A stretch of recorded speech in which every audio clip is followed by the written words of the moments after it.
My name appeared in several books that had come out condemning the Warren Commission, so people began to come from all over the country. And they'd come in and ask me if they could talk to me and ask me what happened on that day, and I saw nothing wrong with telling them what I saw and heard. You know, I gave my statement. So the sheriff called me in and asked me what the people wanted that were coming down there. And I told him they just wanted to talk to me about what happened. And he said, well, you tell them when they come that you didn't see anything and you didn't hear anything. Roger Craig felt a burning desire to somehow let the American people know the truth about the assassination of John F. Kennedy. He had suffered, he was no longer employed by the Dallas Sheriff's Department, and he was being harassed. He said his name had appeared in several books, and I must confess that it was in Rush to Judgment, the book which I had written, which was published way back in 1966, in which Roger Craig's name first appeared, because I considered his testimony before the Warren Commission to be very significant, not even knowing then of all the corroboration that was to come. Did the interviews keep on after you were fired, or were you continue to be? No, I tried to get back to a normal way of life. You know, I had a family to support, and I took a job managing a bail bond company. But people weren't coming around so much asking me questions as they were following me. And people I had known for a long time, one in particular, asked me to meet him at a coffee shop at Columbia and Carroll Street. And so he was about an hour late, and I was sitting in my car waiting outside of his place, and these two cars kept circling the block. So we took, finally he arrived, and we went over and we had our coffee. We were followed in by this man in a checkered jacket that was driving one of the cars. So by the time we finished our coffee, we started to leave. The man jumped up and he left first. And we walked out and went over to Columbia Street. We were standing on the curb, and all of a sudden my friend fell to the ground. And I thought, well, he stumbled, you know. And for some reason, I stepped off of the curb, and when I did, a shot came from behind and passed over my left ear, and I headed for my car immediately and went home. And, your friend dropped, in other words, to be out of the line of fire. Before the shot was fired. He apparently knew what was going to happen. That's my conclusion now. I was digging up some information, actually, for Jim Garrison and Penn Jones Jr. of Midlothian. I was digging up some information that they wanted, you know, in Dallas. Mm-hmm. And I parked my car on the side of the street, and I went to get this information. And when I came back and cranked up my car, it blew up.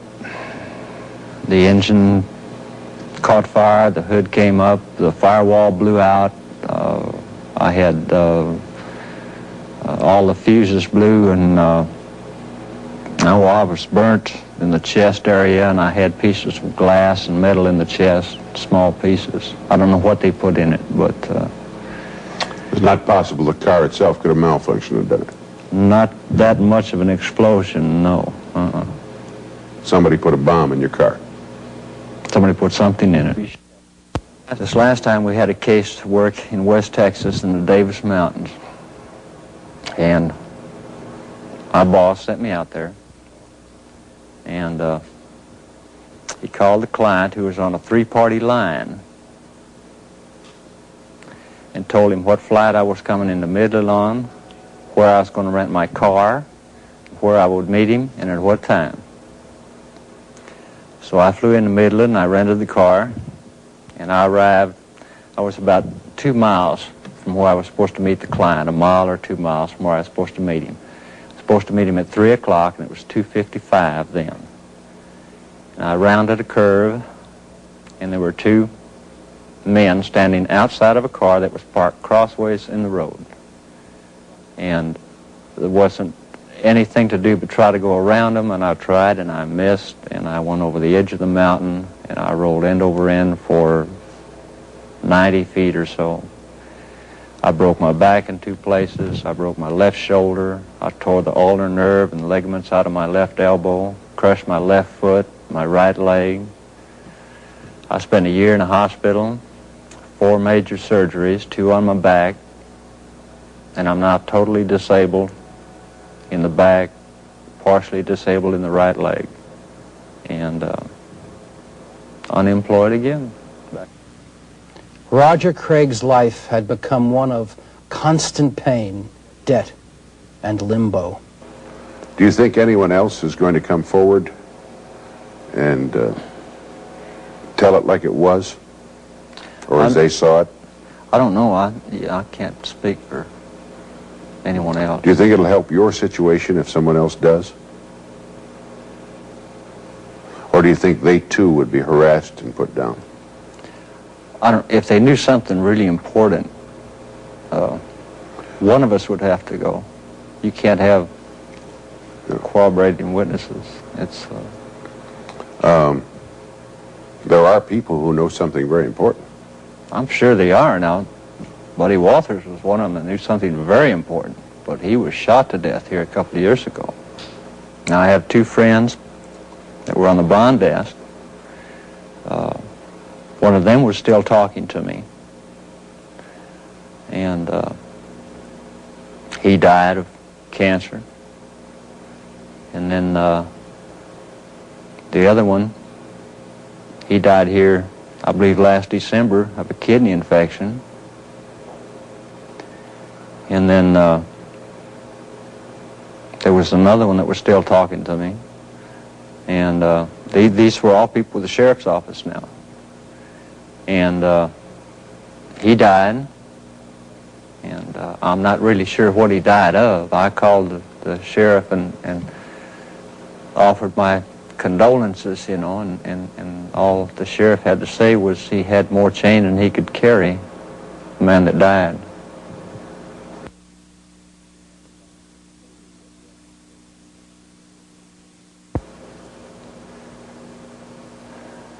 Tell me what Roger Craig feels inside right now.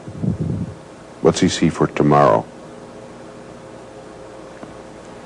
What do I see for tomorrow? What do you feel inside right now, and what do you see for tomorrow?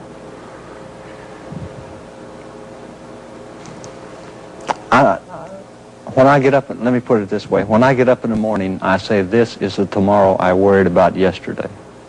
Roger Craig died in Dallas, May 15, 1975, of a rifle wound in the chest. He owned 2 pistols. The coroner's verdict? Suicide.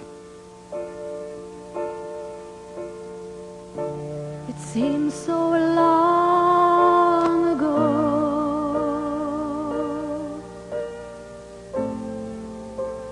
seems so far away,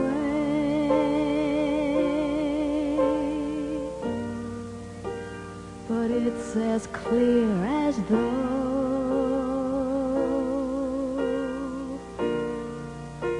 it happened yesterday.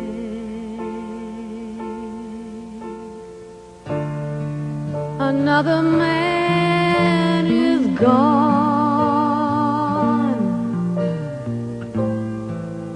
He didn't last the night,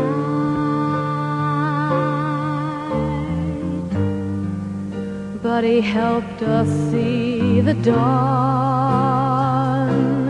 and the light.